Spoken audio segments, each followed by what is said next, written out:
ialah mengapa di sebalik angka-angka yang begitu membanggakan ini, laporan audit tahun 2024 masih menunjukkan negeri mengalami defisit sekitar 128 juta ringgit.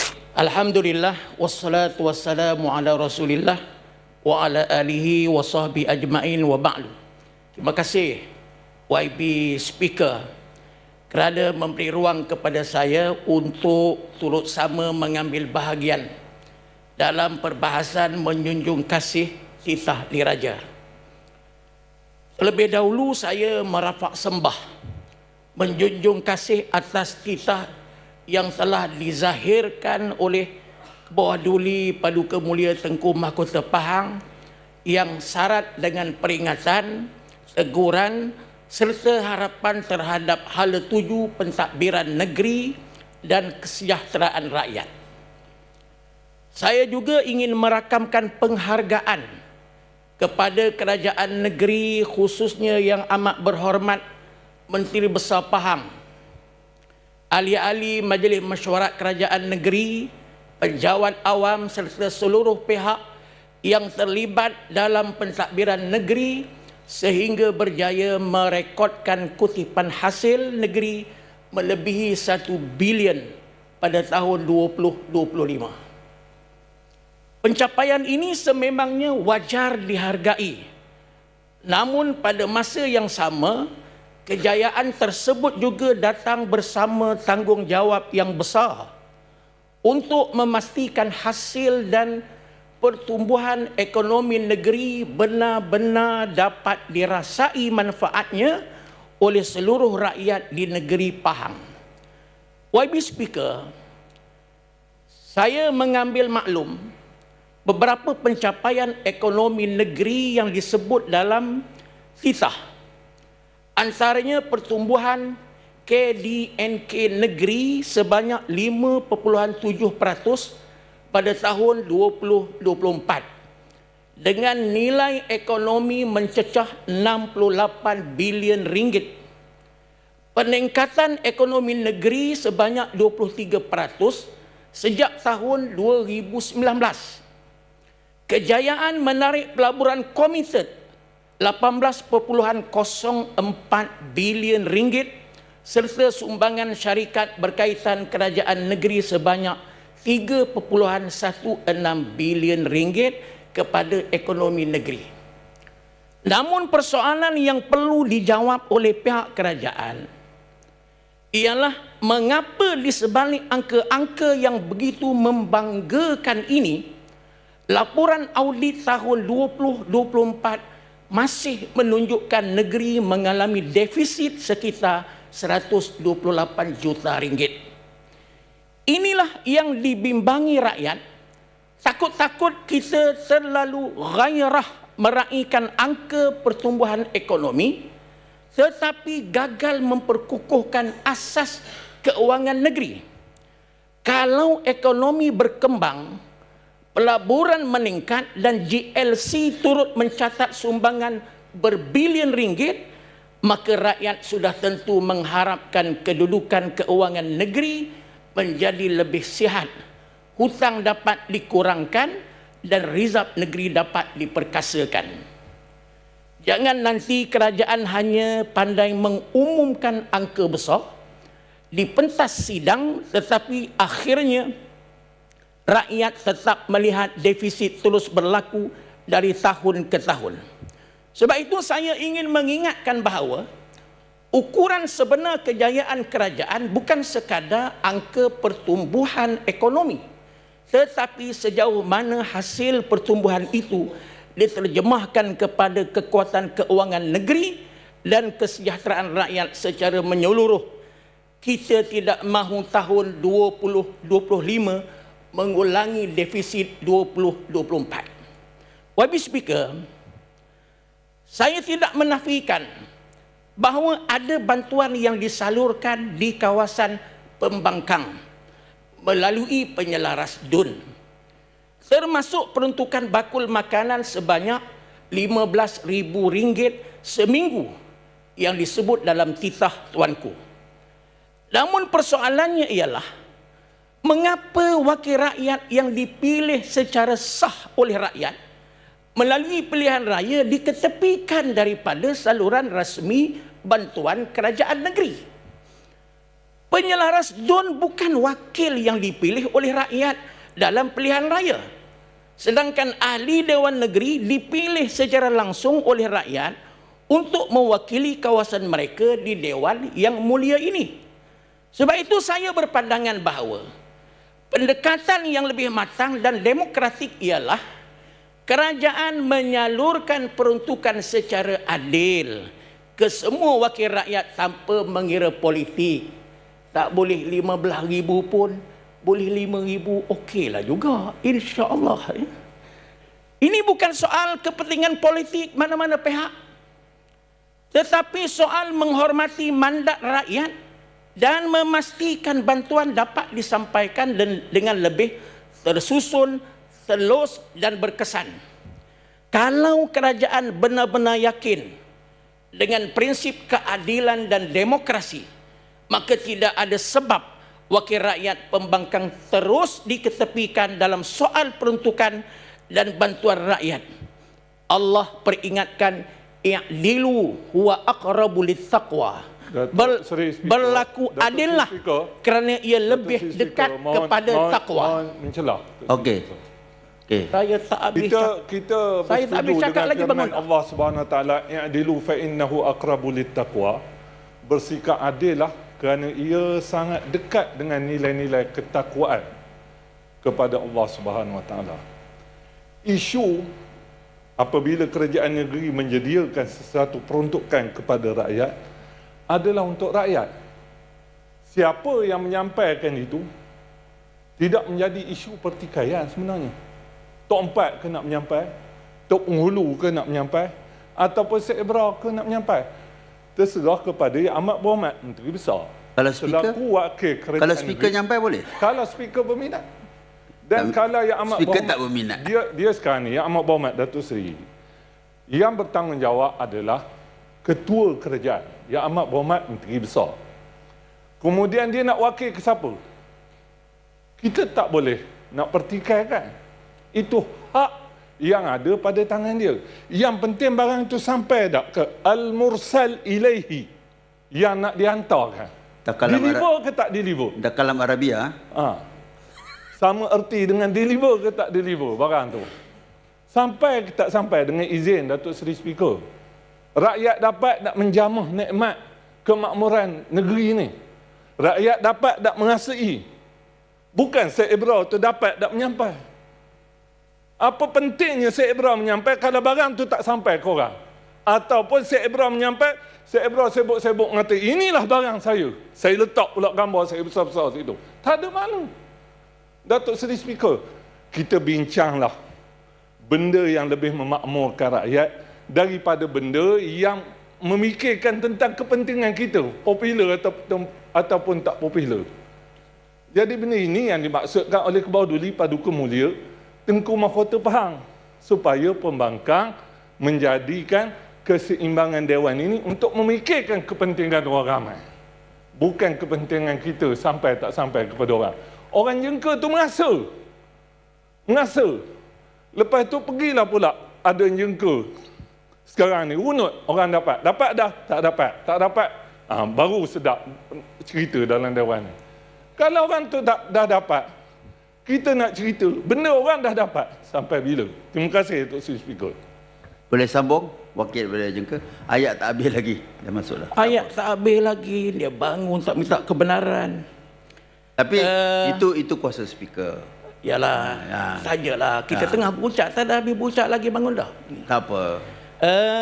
Nanti saya kalau ingat, Yang Berhormat macam itu pun, kalau saya benarkan, Yang Berhormat pun boleh juga. Ya, okey. Sila.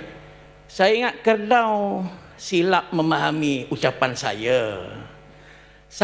Persoalannya, mengapa wakil rakyat yang dipilih secara sah oleh rakyat melalui pilihan raya diketepikan daripada saluran rasmi? Datuk Seri Speaker, sebab wakil rakyat daripada jengka mengenepikan diri daripada kerajaan. Dia tak masuk kerajaan. Macam mana kita nak ketengahkan? Nanti biar suruh dia semayang istikharah. So, Is'al nafsak. Tanya diri awak. Kenapa awak ke tepi? Awak yang duduk ke tepi. Yang Muhammad- Nasib baik rakyat tak tumpih. Yang Muhammad berdua ni boleh cakap Arab. Sila berbahas dalam bahasa Arab. Speaker Baik. benarkan. Okey, saya terus ya. Saya bukan petikai pemberian tu. Saya sokong pemberian 15,000 seminggu kepada rakyat. Yang saya petikai, kenapa tak beri kepada wakil rakyat yang sah? Dijawab oleh Keردau, pasal tak duduk dalam kerajaan. Okey, saya terus. YB Speaker, saya turut merapak sembah menjunjung kasih atas titah diraja yang menyentuh bahawa di bawah ruling pelan pertama dalam rancangan Malaysia ke-13, Negeri Pahang telah menerima kelulusan 133 projek baru dan 434 projek sambungan dengan nilai keseluruhan 3.386 bilion ringgit. Perkara ini menunjukkan bahawa Negeri Pahang terus diberikan perhatian dalam agenda pembangunan negara. Namun, di peringkat akar umbi masih terdapat keperluan mendesak yang dibangkitkan oleh rakyat, khususnya melibatkan infrastruktur jalan raya luar bandar dan kemudahan asas rakyat.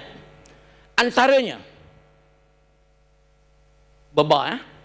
antaranya ialah Jalan Persekutuan FT83 dari Bandar Pusat Jengka ke Jengka 11 yang dilaporkan sempit, tidak rata dan kerap berlaku kemalangan. Begitu juga laluan dari Bandar Pusat Jengka ke Jengka 13 hingga ke Rumpun Makmur yang masih dalam keadaan kurang selamat dan tidak sesuai dengan peningkatan jumlah pengguna. Sehubungan itu, saya ingin mendapatkan penjelasan sama ada permohonan naik taraf bagi laluan-laluan ini telah dikemukakan secara rasmi oleh kerajaan negeri kepada Kementerian Kerja Raya, dan apakah statusnya dalam senarai projek di bawah ruling pelan tersebut.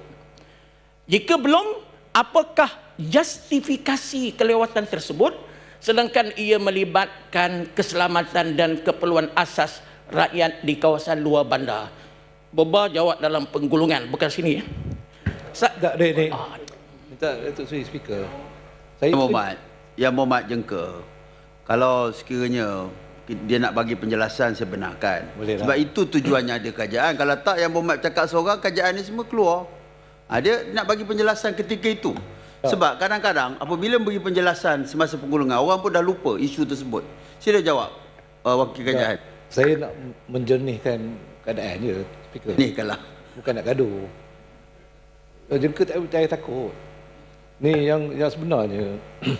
Tadi saya dengar duduk dia tu ditunjuk saya bebal. Pasal apa pula ni? Tak pasal-pasal kita dengar syok sendiri ni kan. Duduk dengar tengah tak dengar khusyuk dengar Jengka cakap. Tapi tiba-tiba bebal. Terkejut saya. Tapi saya nak tahu pasal apa ke saya tu. Cuba beri penjelasan sikit. Jalan FT tadi. Beri sikit. Okey ya. Saya ingat Boba pegang bahagian JKR ni. Kalau macam tu, jadi benda dia dah terlepas, semua orang tahu lah. Dalam Pahang semua tahu sebab live. Minta maaf sikit. Mohon maaf sikit. Mohon maaf. Dah cakap lah tu. Okey. Salah ya? Sorry. Maaf, diterima. Boleh tahan juga lawak Kita nak makan nasi ni. Saya terus. Saya juga ingin membangkitkan keperluan kemudahan kesihatan yang lebih lengkap di kawasan Jengka. Khususnya di Bandar Pusat Jengka yang menjadi tumpuan penduduk dari kawasan sekitar. Dengan pertambahan penduduk dan peningkatan keperluan rawatan kesihatan, ramai rakyat berharap agar kemudahan kesihatan sedia ada terus diperkasa dan ditambah baik supaya rakyat tidak perlu bergantung kepada hospital yang jauh di Kuantan dan Temeloh bagi mendapatkan rawatan tertentu. Dalam masa yang sama, kerajaan juga boleh melihat potensi pembangunan kemudahan rawatan pakar atau pelaburan sektor kesihatan swasta di kawasan Jengke sebagai sokongan tambahan kepada sistem kesihatan sedia ada. Ini kerana semakin ramai penduduk yang mempunyai perlindungan insurans kesihatan dan memerlukan akses rawatan yang lebih dekat tanpa perlu ke bandar besar. Sehubungan itu, saya ingin mendapatkan penjelasan sama ada terdapat sebarang perancangan berkaitan penambahbaikan kemudahan kesihatan dan pembangunan perkhidmatan rawatan pakar di kawasan Bandar Pusat Jengke pada masa akan datang. Saya berpandangan bahawa projek-projek besar yang diumumkan perlu benar-benar diterjemahkan kepada keperluan rakyat di lapangan, bukan sekadar angka dalam perancangan pembangunan. Wabi Speaker, titah diraja juga menegaskan bahawa setiap wakil rakyat yang diberi mandat oleh rakyat perlu melaksanakan tanggungjawab dengan penuh dedikasi dan integriti, serta tidak hanya muncul menjelang pilihan raya, sebaliknya perlu aktif turun padang berurusan dengan jabatan kerajaan dan memastikan masalah rakyat diselesaikan dengan segera, cekap dan berkesan. Titah ini sangat jelas bahawa semua wakil rakyat tanpa mengira parti politik mempunyai tanggungjawab yang sama terhadap rakyat di kawasan masing-masing. Namun saya ingin membawa perhatian Dewan ini kepada beberapa kekangan pentadbiran yang sedang berlaku di peringkat pelaksanaan. Setahun lalu terdapat situasi di mana wakil rakyat pembangkang tidak lagi dilibatkan dalam beberapa mesyuarat Jawatankuasa Tindakan Pembangunan Daerah JTPD, serta terdapat kesukaran untuk mendapatkan akses secara langsung kepada beberapa agensi dan jabatan kerajaan negeri. Keadaan ini sedikit sebanyak menjejaskan keberkesanan wakil rakyat dalam menyampaikan isu rakyat yang dititahkan oleh tuanku, termasuk hal-hal asas seperti infrastruktur, keselamatan dan kebajikan setempat. Sedangkan dalam titah tuanku sendiri, wakil rakyat digesa untuk turun padang, berhubung terus dengan jabatan dan memastikan masalah rakyat diselesaikan tanpa berlengah.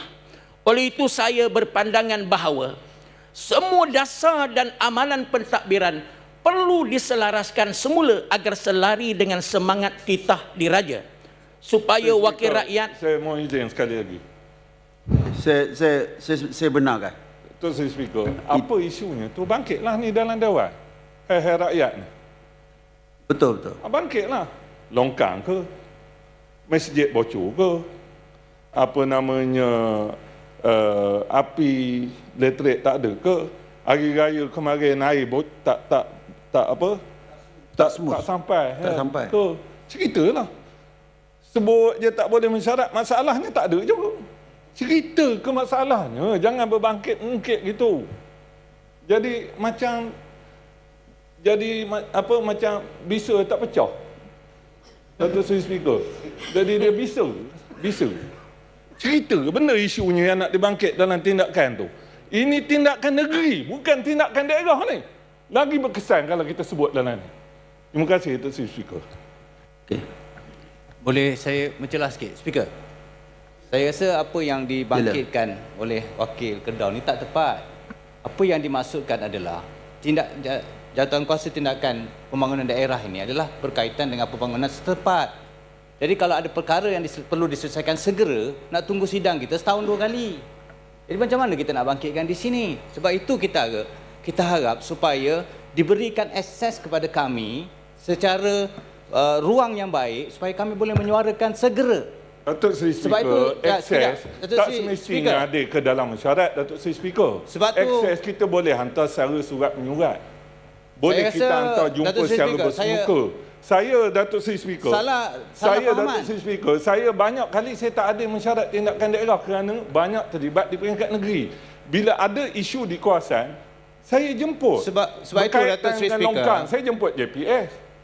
Berkaitan dengan api, saya akan jemput TMB datang ke kawasan saya untuk tolong tengok apa yang sepatutnya. Tapi kami tak semuanya boleh, Datuk Seri Speaker. Masalahnya, kami tidak ada akses, diberi ruang. Hantar secara bersurat. Dalam Dewan ini boleh sebut. Surat, tidak ada jawapan. Di dalam Dewan ini boleh sebut. Dewan 2 kali setahun. Tak ada masalahnya. Kami orang pun sendiri kadang-kadang bangkit dalam Dewan. Tengok tadi. Tak, Daripada masalahnya Datuk Seri Speaker. Bangkit sajakan isu tu. Rasa Sebut wakil apa Kedah isunya. cuba mengelirukan. Cuba mengelirukan. Pandangan kita lain. Apa yang dimasukkan Tak di Kedah semestinya lain. kena hadir di dalam mesyuarat tindakan semata-mata. Betul. Kita baru boleh meluahkan isu. Apa yang dimasukkan, kita cuba berikan ruang untuk kami akses, mengemukakan aduan dan isu. Ruang Yang ini Datuk kita Seri nak. Speaker bukan satu ruang. Ini ruang, Macam-macam itulah ruang ruang. yang ada. Melalui media, mesej, beritahu. Saya kawan-kawan Sebab saya. itu dalam titah tuanku sebut bahawa jangan sampai aduan longkang pecah pun sampai kepada baginda. Itu, Kenapa berlaku? Kerana aduan tidak dilayan di peringkat bawah. Tidak ada, tak timbul masalahnya. Kalau nak tunggu Dewan, banyak 2 kali perkara setahun. isu-isu yang dibangkit Datuk Seri Speaker. Yang ini sama mengelirukan. ada berkaitan dengan air. Contohnya di Jengka. Ini- Hari Raya kemarin, air tak ada. Salah tu, Datuk Seri Pihak Speaker. terkait Saya rasa turun padang. Tidak ada masalah Dia mengelirukan Jengka. Dewan. Tidak keliru. Di Jengka kemarin ada CEO Pahit ada ni. Hari tu terputus bukan air, petang itu juga pihak Pahit datang membantu dan menyelesaikan dengan secara yang terbaik. Habis masa saya ni. Tak bukan, sebab itu bangkit teruskan isu yang berkait dengan rakyat. Jangan isu yang berkait dengan benda-benda yang tak ada makna ni, Datuk Seri Speaker. Akhirnya kita habis masa begitu saja. Okey, Yang Berhormat, kita bagi jengka. Okey, tambah masa. Habiskan. Yelah. Kalau lewat habis, lewat kita makan itu je. Okey, saya ingat lagi kata-kata keramat daripada Menteri Besar Pahang. Benda yang boleh diselesaikan di daerah, selesaikan di daerah, tak perlu bawa ke negeri. Isunya sekarang, kami tak dijemput untuk hadir dalam mesyuarat jawatan kuasa tindakan pembangunan daerah. Itu je. Yang Berhormat Datuk Seri Speaker, Sila, saya Yang nampak Dun Berhormat. Jengka ni cuba melirukan isu dia yang tadi dia bangkit mengatakan untuk menyalurkan sesuatu masalah itu tidak ada tempat. Saya fahamkan macam itulah. Lepas ni pula tadi dia kata saya menyatakan bahawa untuk selesaikan daerah memang betul. Sebabnya nak menyelesaikan isu ni banyak cara. Contohnya Pahit, dia ada aduan dia 24 jam. Rakyat biasa pun boleh telefon. Lepas tu banyak lagi media sosial, komplain dan sebagainya. Yang pentingnya segala permasalahan tersebut kita tahu dan kita cuba ambil tindakan untuk menyelesaikannya. Tidak semestinya kena duduk dalam mesyuarat tu baru nak diselesaikan. Macam saya sendiri pun walaupun mesyuarat esko seminggu sekali, saya bagi tahu rakan-rakan esko, kalau boleh jangan tunggu mesyuarat esko baru dibangkit satu isu tu. Kalau boleh selesai terus. Kalau boleh dengan jabatan terus. Kita ada nombor handphone dan sebagainya. Yang penting kita nak bantu rakyat. Tapi setakat hari ni yang berhormat Seri betul, saya bagi jaminan bahawa apa jua yang dibangkitkan oleh rakyat negeri Pahang ni, kita ambil tindakan. Cuma boleh selesai atau tidak, itu je. Kita ambil selesai. Baru ni kita pergi kepada KKR, Kementerian Kerja Raya. Saya bersama dengan Datuk IR. Mana dia? Tak ada. Kita jumpa menteri. Kita bagi tahu masalah satu demi satu, masalah jalan berlubang, rakyat bangkit dalam Facebook dan sebagainya. Saya panggil pengarah JKR. Saya kata pasal apa masalah ni berterusan. Dia bagi tahu kepada saya. Dia kata, Datuk Seri, saya minta 500 juta. Kerajaan negeri pun sokong 500 juta. Tetapi kelulusan 200 juta. Jadi ada backlog 300 juta yang tidak dapat diselesaikan. Jadi kita tak boleh salah pada kerajaan negeri. Dan kerajaan negeri juga tidak menyalahkan kerajaan persekutuan kerana peruntukan kerajaan persekutuan pun nak bagi kepada negeri lain.